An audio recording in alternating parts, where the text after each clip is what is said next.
Passer de la connaissance à la méconnaissance, lâcher prise, accepter l'expérimentation permanente. Je pense que ça résume bien un peu tout l'échange.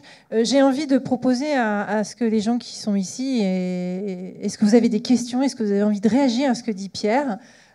Aussi bien les intervenants du débat de tout à l'heure que le public. Est-ce que vous avez envie d'interagir avec Pierre sur ce qu'il dit?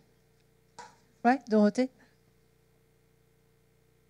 Bonjour, Dorothée Dehec. Ce qui est très intéressant, c'est que vous avez commencé avec le monde un peu de l'enseignement, de la perception des gens, des jeunes, etc. Et puis ensuite le monde de l'entreprise. Avec tous ces bouleversements qui ont lieu ces années-là, comment trouvez-vous ou envisagez-vous de changer justement l'enseignement des générations qui arrivent, qui sont formatées en tuyaux, très, très opaques, et comment faire pour qu'eux se sentent bien et nous aident, nous qui sommes un peu plus âgés et qui avons eu une formation également un peu rigide, à s'ouvrir? C'est une vaste question. En tous les cas, je peux répondre à la fois par la négative et la positive. Je ne pense pas que c'est en faisant plus de la même chose qu'on va faire cette transformation. C'est-à-dire, en gros, si la conséquence c'est de dire qu'il faut former autrement, au sens leur faire une couche de techniques coopératives, une couche de communication interpersonnelle, etc. On ne changera rien. On est sur des changements de type 2. On est sur des changements de vision du monde. Donc comment on conduit, on aide à cette transformation, qui est en fait l'objet d'une université contemporaine. Nous, on se revendique comme université contemporaine, c'est-à-dire installée dans notre temps, acteur de notre société, avec une capacité à réinterpeller avec une extrême vigilance à la lumière de nos valeurs ce qui est en train de se passer. Là, c'est le côté université catholique et des valeurs qui nous fondent. Mais une fois qu'on a dit ça, comment on accompagne cette transformation? Eh bien, en essayant de faire émerger des modes différents. C'est-à-dire de ne pas être dans une vision de basculement, parce qu'on sait très bien que le changement d'un seul coup, d'abord, on ne peut pas le décréter d'en haut. Enfin, vous imaginez, moi, arrivant en tant que président, en disant, à partir de maintenant, on va changer. Enfin, c'est comme dire un dépressif, fais un effort. Je veux dire, ça ne marche pas. Donc, comment on crée les conditions qu'il faut faire? Et ça, moi, je crois qu'on peut les créer autrement que dans un basculement massif. D'abord, parce que l'ancien mode va rester. Dans les industries à cycle long, je ne pense pas que demain, on concevra un Airbus A380 en open source. Enfin, moi, j'espère que non. Enfin, sauf quand on pourra l'imprimer en 3D, mais ce n'est pas encore tout de suite, si vous voulez. Hein. Bon, donc, il reste quand même des industries à cycle long qui vont travailler avec des modes qui vont rester hiérarchiques client-fournisseur. Même si le premier soutien de notre centre de co-design, c'est Thales, qui aujourd'hui voit bien que dans les conceptions de cockpit, etc., a besoin de cette innovation coélaborative. Donc comment on crée les univers? Et c'est ça qu'on est en train de faire. Alors, la première chose, c'est comment on crée à l'intérieur de l'université ces écosystèmes-là.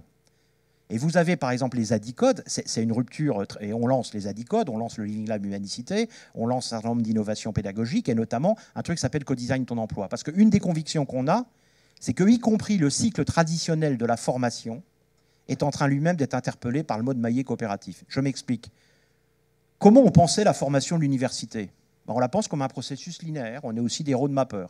Entre guillemets, excusez-moi l'expression, on vous livre des bacheliers dans l'état où ils sont, et vous créez une transformation pour que vous puissiez les livrer à la fois au marché de l'entreprise et au fait qu'ils soient autonomes, responsables dans une société. Donc vous êtes au fond dans une espèce de transformation où vous avez intérêt, comme on fait dans les systèmes transformants, à faire que la sortie soit bouclée sur l'entrée, c'est-à-dire qu'en gros, vous fixez un objectif au travers des besoins.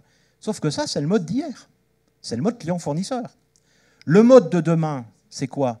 C'est l'étudiant se retrouvant dans un écosystème où il va être coproducteur de sa création de valeur sociétale.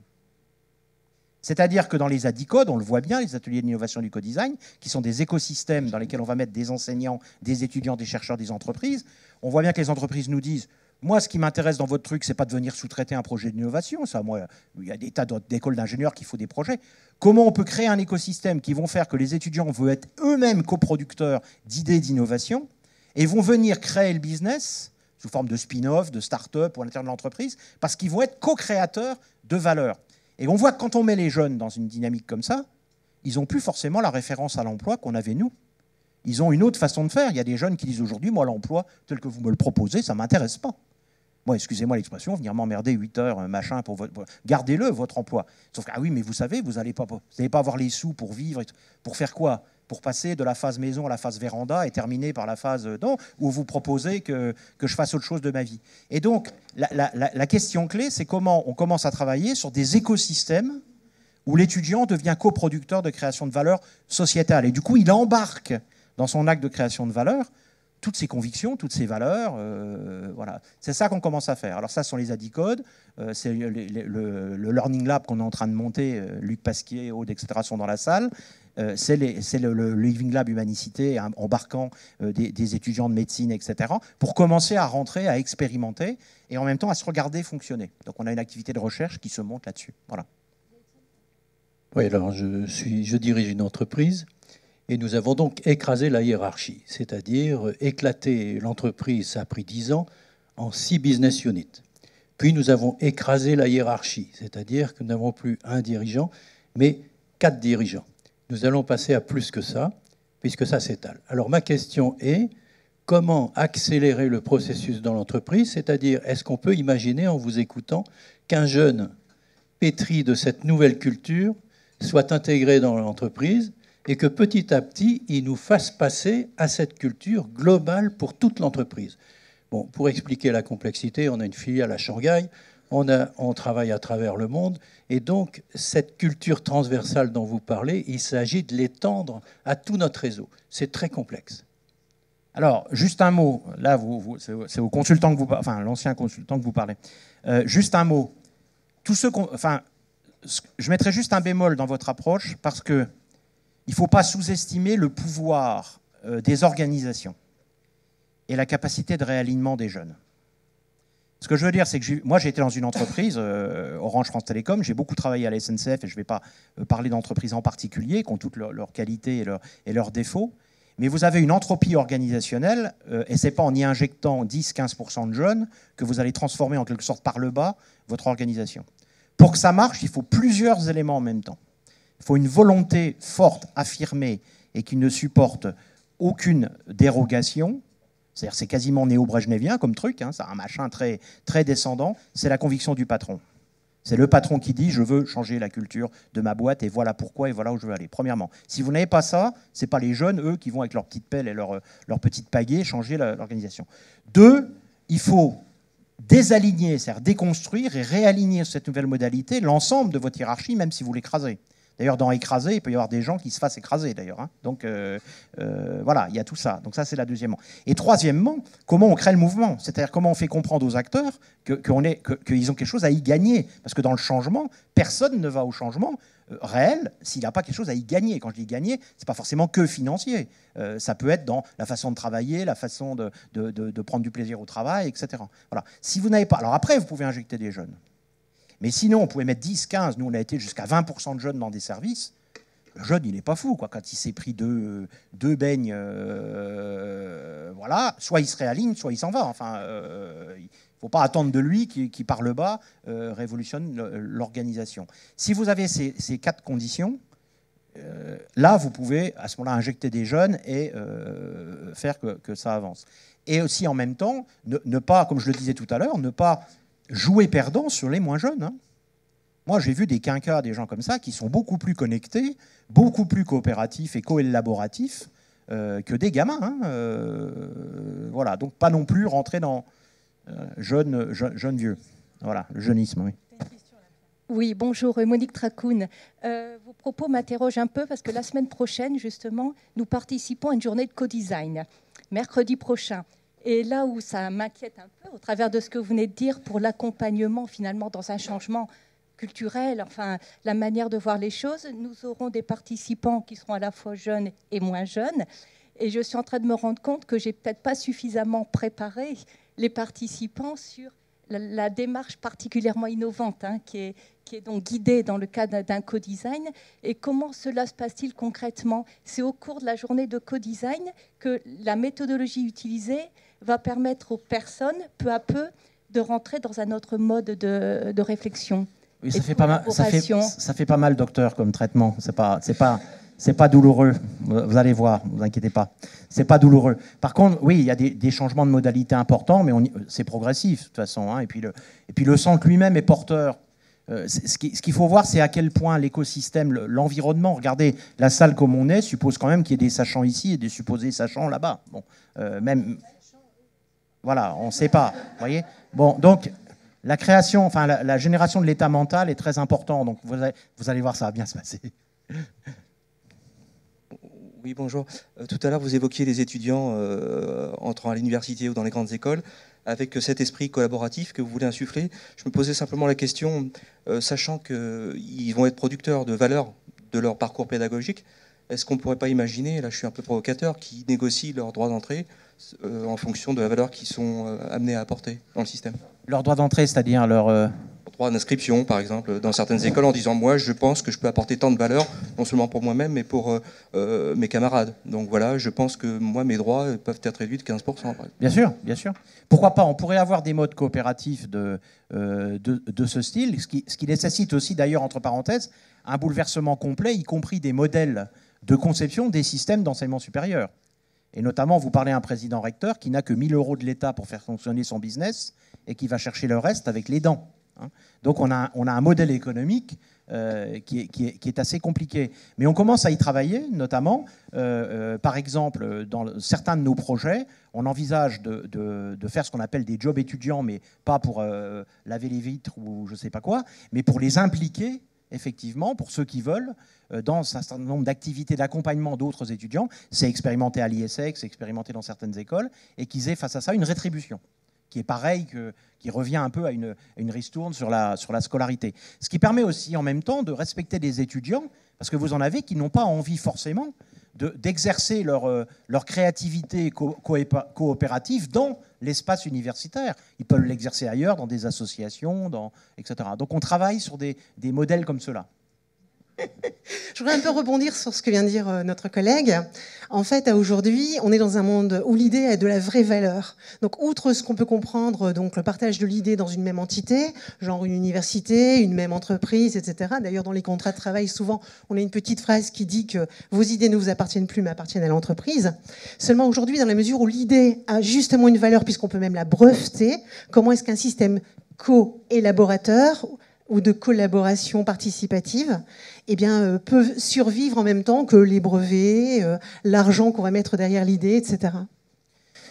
Alors ça, c'est un gros problème. Entre parenthèses, ça risque d'être par là que meurent les projets d'innovation de l'Université catholique.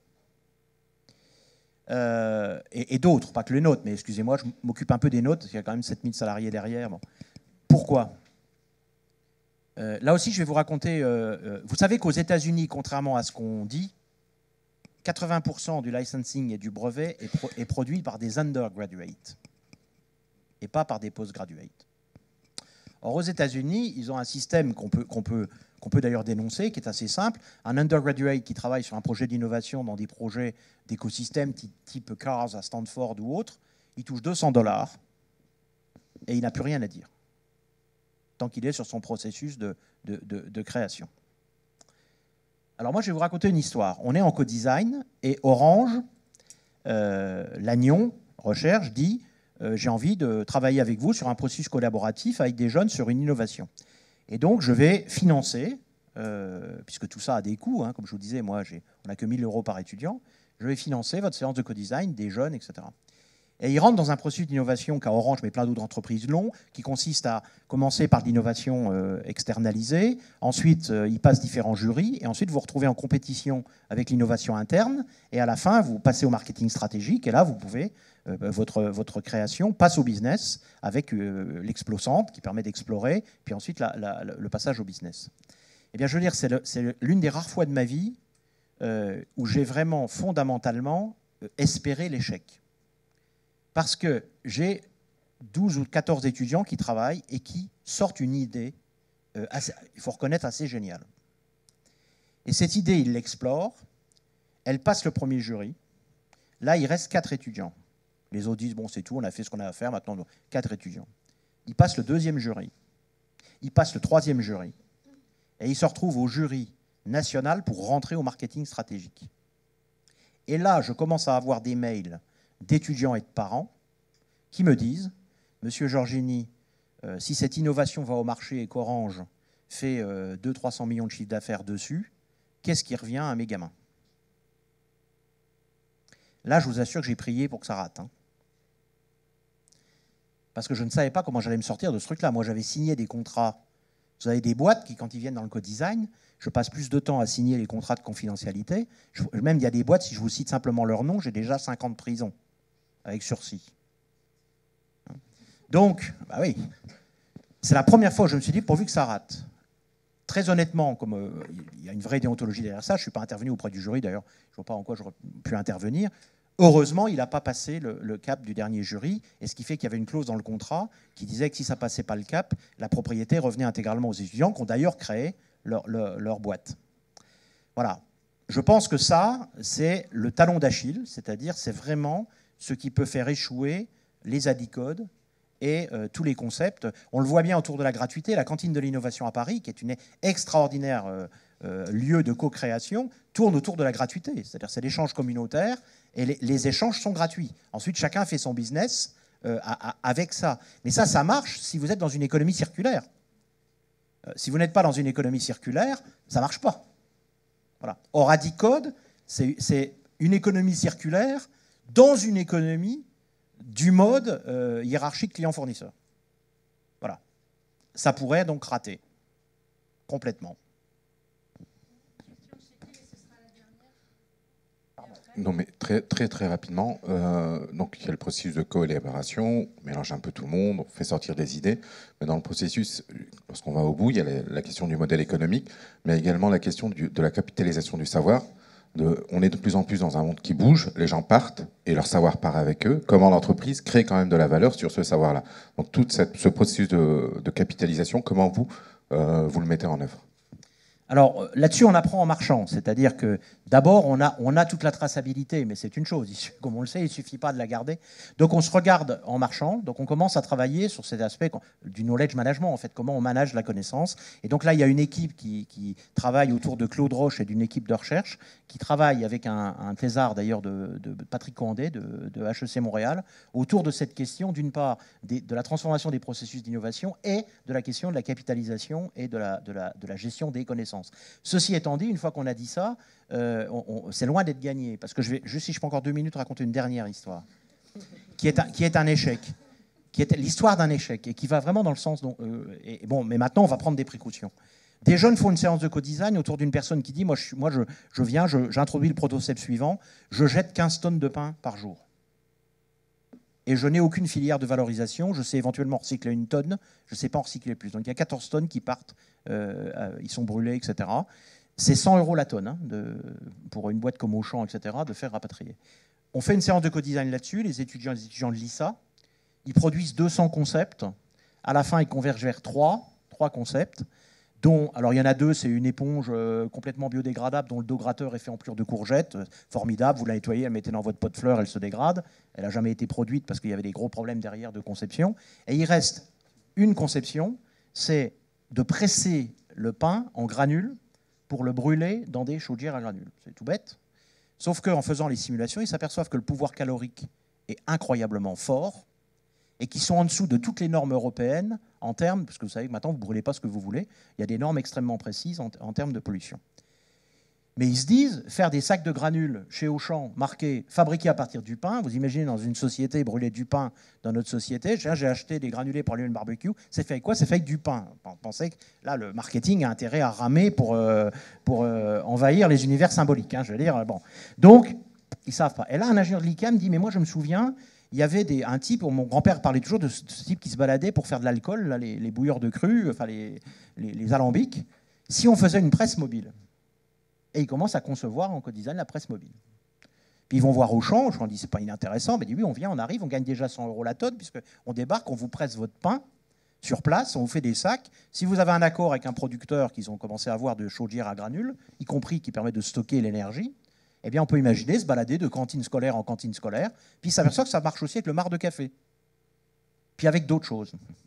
Et l'entreprise se crée. Ils sont propriétaires de tout le concept. Ils ont un brevet sur la machine, la presse, ils s'engueulent. Ça explose, ils partent chacun de leur côté. On ne sait plus rien faire. On ne peut pas exploiter l'idée, elle est à eux. On n'a pas signé de convention de transfert en cas de non mise en œuvre. Et on a une idée géniale qui est en train de tomber comme ça. On est exactement dans ce que vous dites. C'est non seulement comment on capitalise, mais comment on assure la continuité dans un monde de volatilité où les jeunes, ils sont engueulés, ils sont passés à autre chose. Voilà, les granules pour le pain, ça ne les intéresse plus. Ils sont passés à autre chose. Voilà. Ça, c'est un vrai sujet. Et la dernière pierre, oui. C'est Maxence Brachet, bonjour. Après tout, co-design, je l'entends pour l'entreprise, je l'entends pour, je sais pas, une faculté catholique. Et à quand le co-design pour la cité? Est-ce qu'on va un jour faire comprendre aux politiques ce que c'est que le co-design et la cité? Moi, ça m'intéresse. Ça. Il y a des micros. On peut couper les caméras. Non, mais juste en 2 commentaires. Le mode client-fournisseur, réseau arborescent et réseau hiérarchique, il est complètement installé, y compris dans les représentations de nos politiques. Passer au mode maillé coopératif, c'est quand même assez compliqué pour eux. Non, mais pas seulement en tant que personne, y compris en tant que système. C'est-à-dire, passer en mode maillé coopératif, regardez nos grands processus. Je prends un exemple. Allez, je peux en prendre un dernier? On est mort en timing. Bon, alors j'arrête parce que je ne veux pas manger le timing. Vas-y. Mais... Vous voulez son exemple? Alors ça, c'est dégueulasse.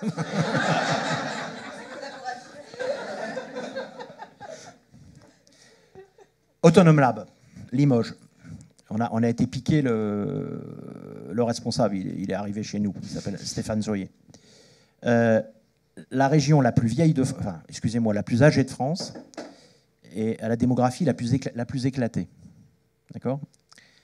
Les personnes âgées à qui on fait des ordonnances, elles ne peuvent pas aller facilement chercher la pharmacie. Réflexe classique, hiérarchique, client-fournisseur. Je crée un poste au conseil général que je dote d'une voiture. Cette voiture fait le tour des personnes âgées, récupère les ordonnances, passe à la pharmacie, rapporte les sacs. C'est extraordinaire, vous avez créé un salaire. Ce salaire va permettre à la personne de payer des impôts qui vont servir à permettre de payer une personne qui va aller chercher le sac des dames pour aller le remettre à la pharmacie. C'est une forme d'économie circulaire, si vous voulez. Pourquoi tu fais la moue? Le Conseil général n'a plus les moyens, parce que l'économie réelle ne lui permet plus d'avoir les ressources, etc. Il crée un réseau solidaire de plus de 400 personnes qui sont dans un réseau communautaire connecté par un iPhone.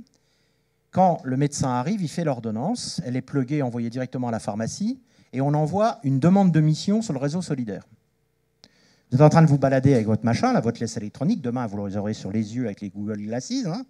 Donc, et vous avez une demande de mission. Bip, Madame Dupont, telle adresse, etc., pharmacie. Ah bah tiens, cet après-midi, je passe à la fois devant la pharmacie et devant chez Madame Dupont. Ting, je prends la mission. Ça, c'est un peu mission impossible. Et en même temps, ça va se détruire dans la minute, etc. Je prends la mission. Vous passez devant la pharmacie, vous allumez vos warnings, vous prenez le sac, hop, passez devant chez la dame, vous sonnez, vous lui remettez le truc, et vous faites tic, mission accomplie. D'accord ? Vous touchez 2 points sur votre permis solidaire. Il y en a même qui pensent, quand vous pensez aux idées de Martin Hirsch, que ça pourrait être déductible des impôts. Alors là, on pose la question, évidemment, de la gratuité et de la solidarité. Je suis dans un mode coopératif maillé, qui n'a rien à voir avec le mode hiérarchique client-fournisseur. Je pense que nos politiques, il y en a certains qui ont commencé à intégrer ça, alors sans parler de la question des médias et des réseaux d'influence instantanés, etc. Donc il y a un vrai déplacement. Je pense qu'on pourrait effectivement accompagner nos politiques sur le mode maillé coopératif. Oui. Je te laisserai passer devant. Merci beaucoup, Pierre. Vraiment, merci beaucoup pour ce moment. Je te laisse là.